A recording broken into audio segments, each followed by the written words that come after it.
बात राजधानी दिल्ली की करते हैं, जहां पर पड़ रही गर्मी के बीच शॉर्ट सर्किट और लूज वायरिंग की वजह से आग की घटनाएं लगातार हो रही हैं। और ऐसा एक मामला देर रात को पालम के वैशाली इलाके में सामने आया है।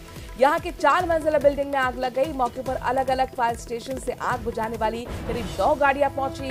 मौके पर फायर कर्मियों को पता चला कि आग बेसमेंट में लगी है और इसका जो धुआं है ऊपरी मंजिल तक पहुंच रहा है। खतरनाक बात यह थी कि फर्स्ट फ्लोर पर न्यू बॉर्न चाइल्ड हॉस्पिटल था। इसमें 19 नवजात बच्चों को नर्सरी में रखा हुआ था। मौके पर पहुंची टीम ने सभी बच्चों को वहां से निकालकर अलग अलग हॉस्पिटल में एम्बुलेंस के जरिए सकुशल भिजवा दिया है। तो राजधानी दिल्ली में पड़ रही लगातार गर्मी के बीच शॉर्ट सर्किट और लूज वायरिंग की वजह से आग लगने की घटनाएं लगातार आम हो रही हैं। पालम के वैशाली इलाके में 4 मंजिला बिल्डिंग में भी आग लगी। बेसमेंट में आग लगी थी, इसका धुआं ऊपरी मंजिल तक पहुंचा था। और चूंकि खतरनाक बात ये थी, रिस्क की बात ये थी कि फर्स्ट फ्लोर पर न्यू बॉर्न का चाइल्ड का जो हॉस्पिटल था वो वहां पर मौजूद था, जिसमें 19 बच्चे थे। और उन बच्चों को आखिरकार जो फायर ब्रिगेड की टीम पहुंची थी, जो रेस्क्यू की टीम पहुंची थी, उन्होंने सकुशल एम्बुलेंस के जरिए दूसरे हॉस्पिटल में शिफ्ट करा दिया है।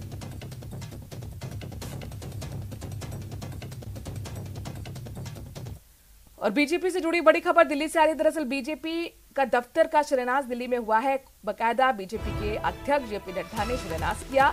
समारोह में बीजेपी के कई नेता इस दौरान मौजूद रहे। जेपी नड्डा ने बीजेपी राज्य कार्यालय का भूमि पूजन कर शिलान्यास किया है। तस्वीरें आपके सामने दिल्ली से हैं, जहां पर बीजेपी दफ्तर का शिलान्यास हुआ है। भूमि पूजन के साथ शिलान्यास की तस्वीरें जेपी नड्डा करते हुए आप देख पा रहे हैं। इसके साथ साथ समारोह में कई बीजेपी के बड़े नेता भी मौजूद थे।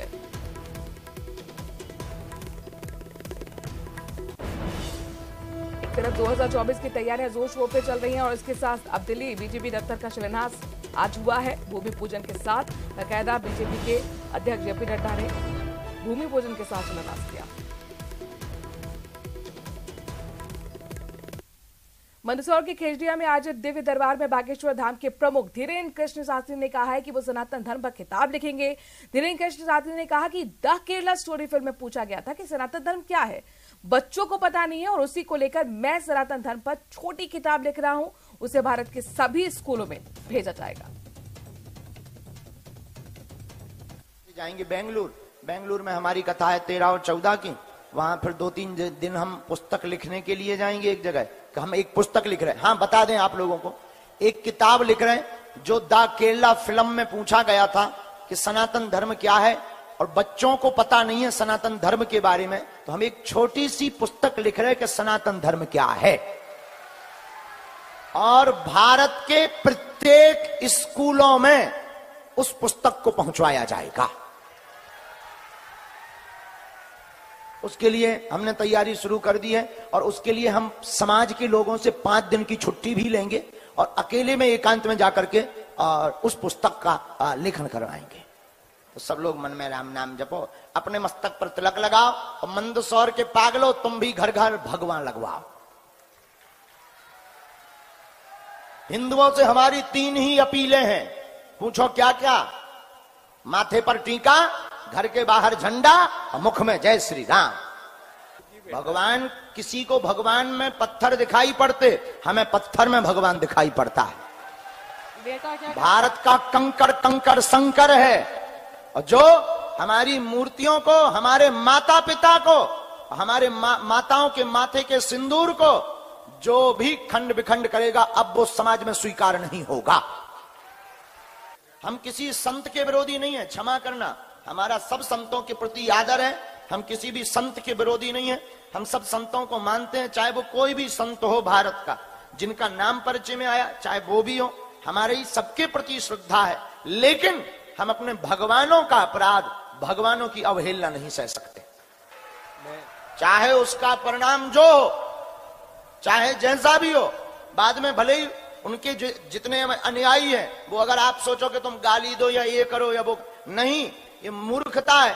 हम किसी भी आपके मजहब या आपकी पद्धति या आपके उसके विरोधी नहीं है, लेकिन हम अपनी पद्धति के कट्टर हैं।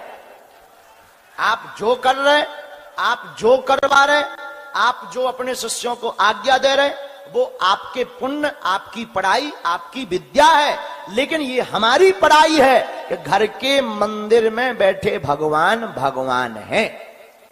तो हमारी प्रार्थना है कि अब आप लोगों को भी जगना पड़ेगा। तुम खुद हो बुजदिल, सबके सब जवाब देना नहीं जानते हो, तुम्हारे अंदर आवाज ही बुलंद नहीं है। जवाब दो, आवाज बुलंद करो और अपने मां बाप, अपने गुरु, अपने भगवान, इनके प्रति कट्टर बनो।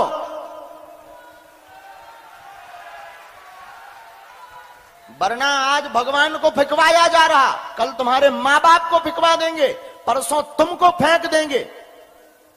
इसलिए कट्टर बनो, जागो, अपने परमात्मा के, अपने ईश्वर का अपमान मत सहो। हमको इस बात में बहुत खून खौलता है, लेकिन दूसरों पर आप अपने नियम नहीं थोप सकते। आपके बच्चे अगर गेम खेल रहे हैं तो अलर्ट हो जाइए, क्योंकि आपके बच्चे कौन सा गेम खेल रहे हैं ये देखना बेहद जरूरी हो गया है। क्योंकि तकनीक की इस दुनिया में बच्चों के भोलेपन को प्यार से बहलाकर, दबाव डालकर कोई ऐसे कुछ करने पर मजबूर कर रहा है। गेम के नाम पर धर्म परिवर्तन का एक बड़ा खेल खेला जा रहा है और ऐसे गेम खेलने वाले बच्चों और आरोपियों की चैटिंग वायरल हुई है, जिसे देखकर आप हैरान रह जाएंगे कि कैसे बच्चों को नमाज पढ़ने और मुसलमान बनने के लिए उकसाया जा रहा है, धमकाया जा रहा है। ये रिपोर्ट देखिए।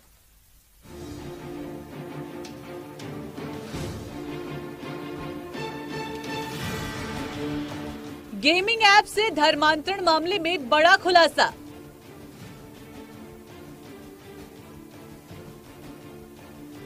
धर्मांतरण मामले में चैट हुआ वायरल।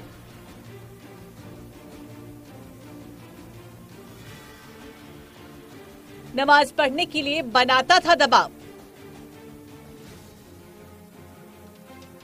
बच्चों के साथ ये कैसा खेल।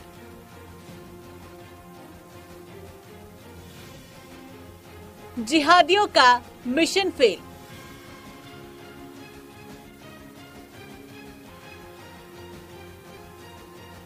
देश में कभी लव जिहाद के नाम पर तो कभी धर्मांतरण के नाम पर बड़ा रैकेट चल रहा था कि एक और जिहादी रैकेट ने हर किसी को सोचने पर मजबूर कर दिया। धर्म परिवर्तन वाला जिहादी गैंग अब आपके बच्चों पर धर्मांतरण का घटिया गेम खेल रहा है।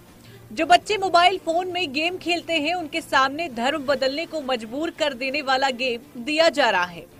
नमाज पढ़ने, अल्लाह को मानने जैसे काम करने पर जीत की गारंटी बताई जाती है और ऐसा करने पर वो सच में जीत भी जाता है। जीत के पीछे तकनीक है, लेकिन बच्चे जीतने के लिए लगातार नमाज पढ़ने लगते हैं।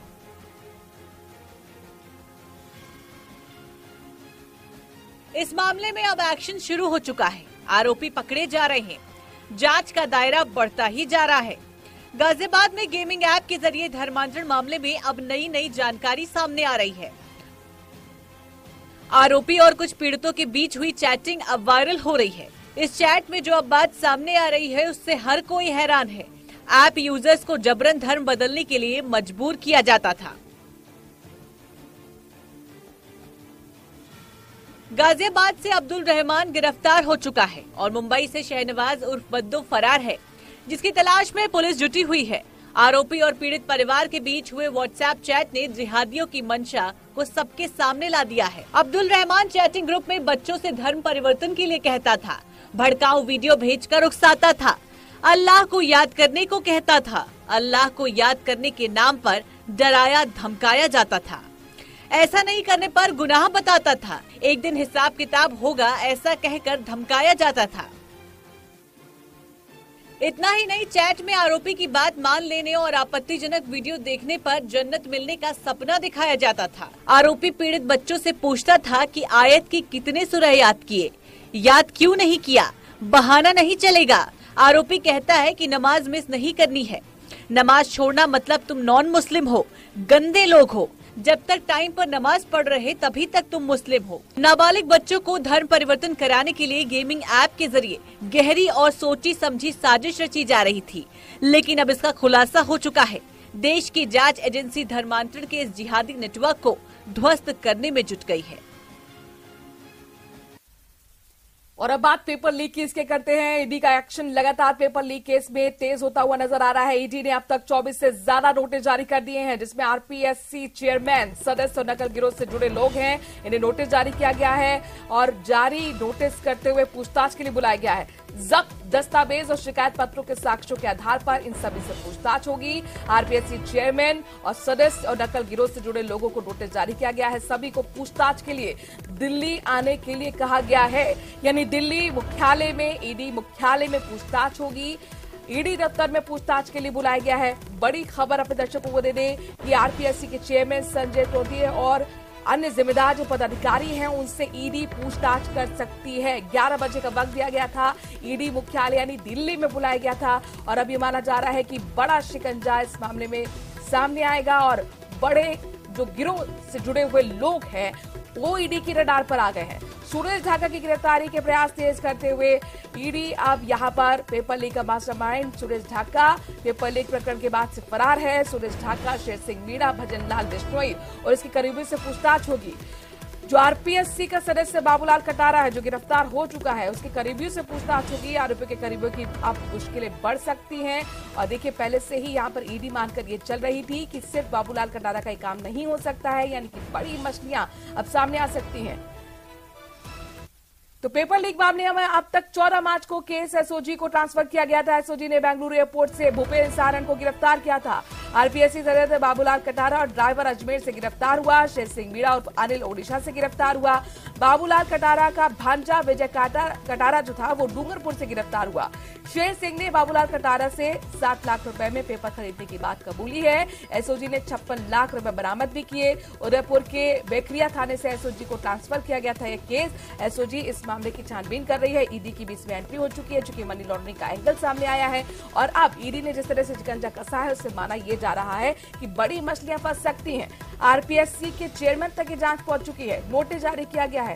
नकल गिरोह से जुड़े हुए करीब 24 से ज्यादा लोगों को अब तक नोटिस जारी करते हुए ईडी मुख्यालय यानी कि दिल्ली दफ्तर में बुलाया गया है और माना जा रहा है कि आरपीएससी के चेयरमैन की क्या भूमिका पेपर लीक में रही है, यही समझने की कोशिश ईडी की रहेगी।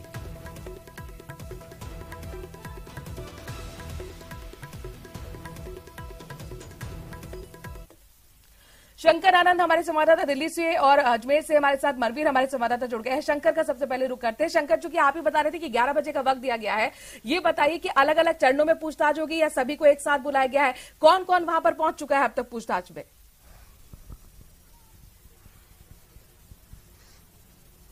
देखिए, मैं सबसे पहले आपको बताना चाहूंगा कि जिस तरह से इस पेपर लीक मामले में जब कई आरोपियों से जब पूछताछ होगी, ये पूछताछ के लिए तमाम आरोपियों को अलग अलग दिन बुलाया गया है। जो तकरीबन 2 दर्जन लोगों की जो बात हो रही है, इन दोनों तमाम जो आरोपी हैं इसको अलग अलग तारीख में बुलाया जाएगा। आज की तारीख में 2 लोगों को बुलाया गया था, लेकिन अभी तक वो नहीं पहुंचे हैं और वो कौन कौन से आरोपी हैं जिनको बकायदा आज बुलाया गया था, उनके नाम की भी अभी औपचारिक तौर पे जानकारी नहीं दी गई है। लेकिन जो पूछताछ की प्रक्रिया होगी वो लगातार 1 सप्ताह तक होगी। 1 सप्ताह में अलग अलग तारीख में, अलग अलग वक्त में उन तमाम आरोपियों को पूछताछ के लिए बुलाया जा रहा है। जो पूछताछ की प्रक्रिया होगी वो ईडी मुख्यालय में होगी और ईडी मुख्यालय में विस्तार से जाना जाएगा, विस्तार से पूछताछ की जाएगी कि किस तरह से इस पेपर लीक मामले को अंजाम दिया गया और जिस तरह से पिछले सोमवार को ईडी के द्वारा तकरीबन 27 लोकेशन पर सर्च ऑपरेशन को अंजाम दिया गया था। उसी सर्च ऑपरेशन के दौरान कई महत्वपूर्ण जानकारियां मिली, कई महत्वपूर्ण सबूत मिले और खास तौर पर जिस तरह से काफी मात्रा में इलेक्ट्रॉनिक डिवाइस को जब्त किया गया, तो इलेक्ट्रॉनिक डिवाइस के बारे में उन तमाम जो आपस में बातचीत की गई, आपस में कई डॉक्यूमेंट्स का शेयर किया गया था कई ग्रुप में, तो उन तमाम मसलों पर चर्चा की जाएगी। और इसके साथ ही इस पेपर लीक मामले से जुड़े हुए कई ऐसे सफेद पोस्ट जो लोग हैं बकायदा उनके बारे में पूछताछ की जाएगी। और कहा जा सकता है कि इस मामले में जैसे जैसे तफ्तीश का दायरा आगे बढ़ता जाएगा, कई लोगों की मुश्किलें बढ़ सकती हैं और इस मामले में जब पूछताछ की प्रक्रिया होगी, पूछताछ की प्रक्रिया के बाद कई लोगों को गिरफ्तार भी किया जा सकता है। तो एक तरह से कह सकते हैं कि यह मसला बड़ा महत्वपूर्ण हो गया है और खास तौर पर इन आरोप जी शंकर, आपके पास मैं लौटूंगी। देखिए शंकर यहाँ पर कह रहे हैं कि सफेद पोशों तक की जांच आ सकती है। बहुत बड़ी जानकारी हमें दे रहे हैं शंकर। मनवीर का रुख करते हैं। मनवीर हमारे संवाददाता अजमेर से जुड़े हुए। मनवीर, आपके पास क्या एक्सक्लूसिव जानकारी है? चूंकि आरपीएससी के चेयरमैन तक ये जांच पहुंच चुकी है, यानी कि कुल मिलाकर ये माना जाए कि बड़े खुलासे होंगे जैसे जैसे जांच आगे बढ़ेगी।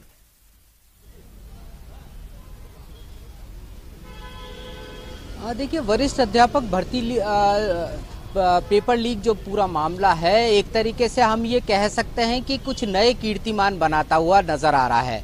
ये इतिहास में पहली बार है कि राजस्थान लोक सेवा आयोग को किसी केंद्रीय जांच एजेंसी ने अपनी जांच के केंद्र में रखा है।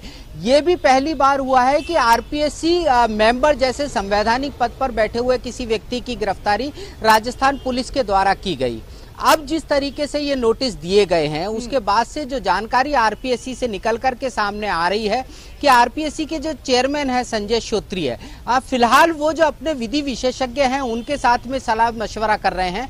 क्या आरपीएससी चेयरमैन जैसे संवैधानिक पद पर बैठे हुए किसी व्यक्ति को ईडी नोटिस दे करके पूछताछ के लिए तलब कर सकती है? अगर तलब कर सकती है तो उसका प्रोटोकॉल क्या होना चाहिए? ये तमाम ऐसे सवाल हैं जिनके ऊपर इस समय हम ये कह सकते हैं कि जो आरपीएससी के चेयरमैन है संजय श्रोत्रिय, वो मंथन कर रहे हैं। उनकी टीम उस बारे में अपनी तैयारी कर रही है। उसके बाद जिस तरीके से ये नोटिस दिया गया है, पूछताछ के लिए बुलाया गया है, उसके आधार पर ही वो आने वाले समय में ईडी के समक्ष पेश होंगे। ईडी ने क्योंकि इस पूरे मामले के अंदर कुछ महत्वपूर्ण कदम उठाए हैं, राजस्थान के अंदर 27 स्थानों के ऊपर छापामार कार्रवाई की थी, वहां से बहुत सारी। क्या उन्हें बुलाया जा सकता है नोटिस के जरिए? उनको कब बुलाया गया है? क्या ये इस वक्त आपके पास इसको लेकर जानकारी सामने आई है? क्योंकि खबर है कि अलग अलग चरणों में सभी को बुलाया गया और एक हफ्ते का अंदर सभी जो 24 लोगों को नोटिस जारी किया है उसमें सबसे पूछताछ होनी है। मनवीर, देखिए, जैसे इस पूरे मामले के अंदर ईडी की एंट्री हुई है, उसके बाद से ही अगर हम ये कहें कि आरपीएससी चेयरमैन जो है वो मीडिया से लगातार दूरियां बना रहे हैं। आरपीएससी भवन के अंदर एक तरीके से अघोषित रूप से मीडिया के प्रवेश पर पाबंदी लगा दी गई है। वहां पर मीडिया केवल स्वागत कक्ष तक जा सकती है, उससे आगे नहीं जा सकती। खासतौर पर जो आरपीएससी का पहला तल है, जहां पर कि आरपीएससी चेयरमैन स्वयं बैठते हैं, उसके साथ साथ आरपीएससी के जो तमाम मेंबरान है वो जहां पर बैठते हैं, आरपीएससी के डिप्टी सेक्रेटरी जहां पर बैठते हैं, उस फ्लोर के ऊपर मीडिया की एंट्री को पूरी तरीके से बैन कर दिया गया है। ऐसी स्थिति के अंदर फिलहाल ये जानकारी स्पष्ट रूप से सामने निकल करके नहीं आ पाई है कि कब ईडी के द्वारा आरपीएससी के जो चेयरमैन है संजय श्रोत्रिय, वो उनको तलब किया गया है, कब उनसे पूछताछ होनी है।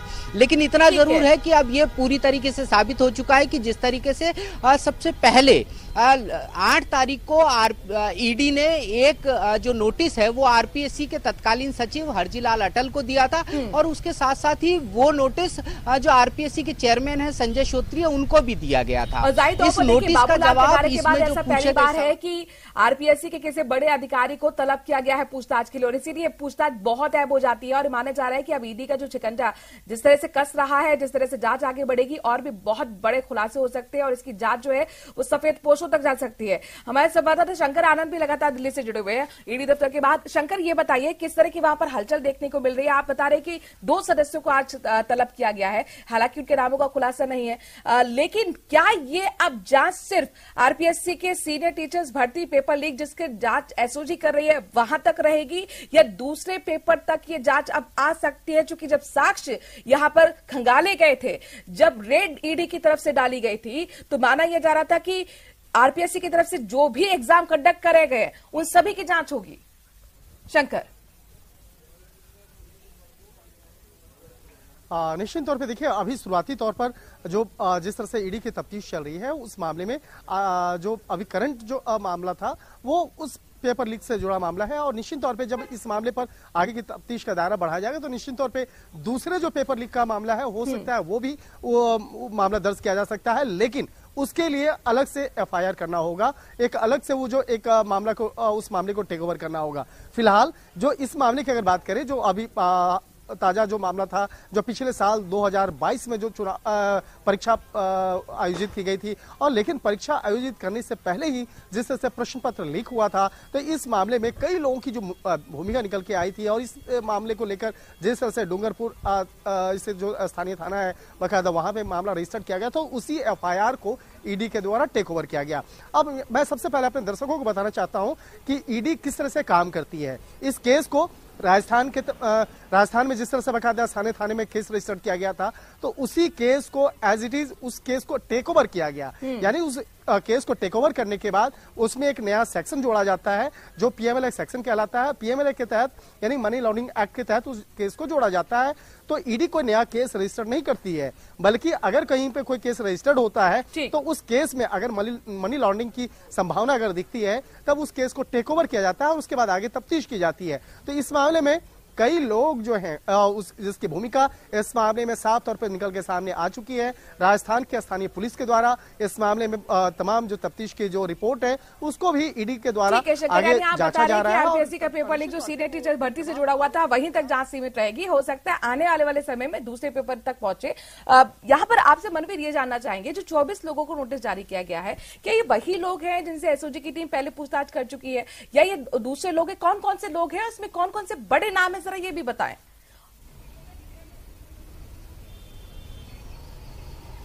देखिए, जिन 24 लोगों की यहाँ पर बात की जा रही है, जिनको कि ईडी के माध्यम से नोटिस जारी किया गया है, उनकी अगर हम एसओजी की जांच से तुलना करने की कोशिश करते हैं तो एसओजी ने जब इस केस को रजिस्टर्ड किया था, जब गिरफ्तारियां हुई, बाबूलाल कटारा की भी गिरफ्तारी हुई, आरपीएससी चेयरमैन से किसी तरह की कोई पूछताछ नहीं की गई थी।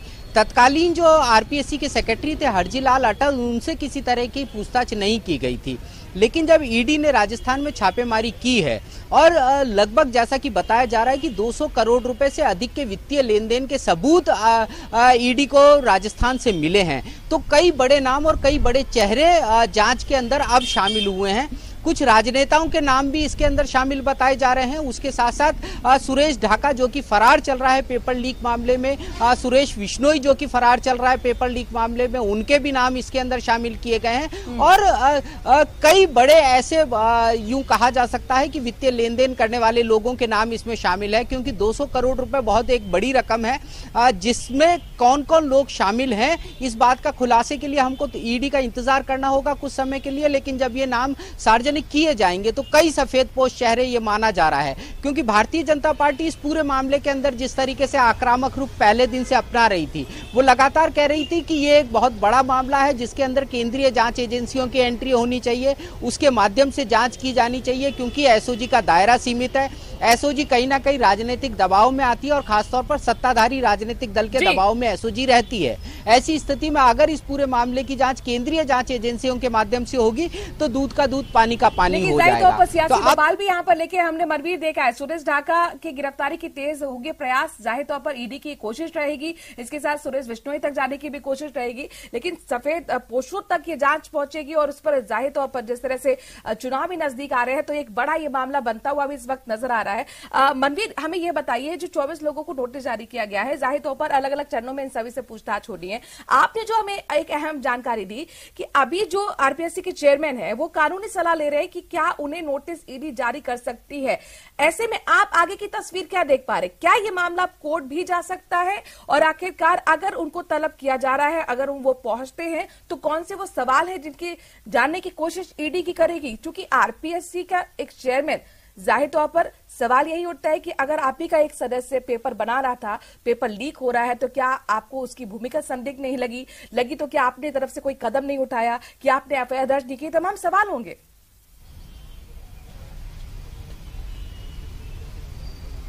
देखिए, इस पूरे मामले के अंदर अगर हम आरपीएससी की बात करते हैं और आरपीएससी चेयरमैन की बात करते हैं तो कुछ सवाल ऐसे हैं जिनका जवाब मिलना बेहद जरूरी है। सबसे बड़ा सवाल ये था कि पेपर लीक जहां कहीं भी होता है, संबंधित जो परीक्षा एजेंसी है, आमतौर पर ये व्यवहार में रहा है कि वो परीक्षा एजेंसी उस मामले के अंदर एफआईआर करवाती है, लेकिन इस पेपर लीक प्रकरण के अंदर कोई एफआईआर आरपीएससी के द्वारा नहीं करवाई गई। दूसरा महत्वपूर्ण सवाल था कि ये जो पेपर है, वरिष्ठ व्याख्याता भर्ती परीक्षा की अगर हम बात करते हैं तो इसका पूरा जो नैतिक दायित्व था वो आरपीएससी चेयरमैन का था। आरपीएससी चेयरमैन ही जो पेपर सिलेक्शन कमेटी है उसका गठन करते हैं। आरपीएससी चेयरमैन का ये दायित्व होता है कि उस पेपर सिलेक्शन कमेटी के ऊपर एक जो सदस्य है उसको ये प्रभार दिया जाए कि उसके निर्देशन में ये पूरा काम हो। तो बाबू तैयार है सवालों का, और इन्हीं सवालों का सामना अब आरपीएससी के चेयरमैन को करना होगा। हमारे साथ मनवीर बने रहिए, शंकर भी हमारे साथ जुड़े। शंकर, चूंकि अब लगभग 11:30 बजने जा रहे हैं। क्या कोई भी यहाँ पर आपको नकल गिरोह से जुड़े हुए जो 24 लोगों को नोटिस जारी किया था वहां पर पहुंचता हुआ नजर आ रहा है? किस तरह की हलचल है और क्या माना जाए आज पूछताछ में कौन से सवाल जिनको जाने की कोशिश ईडी करेगी? शंकर,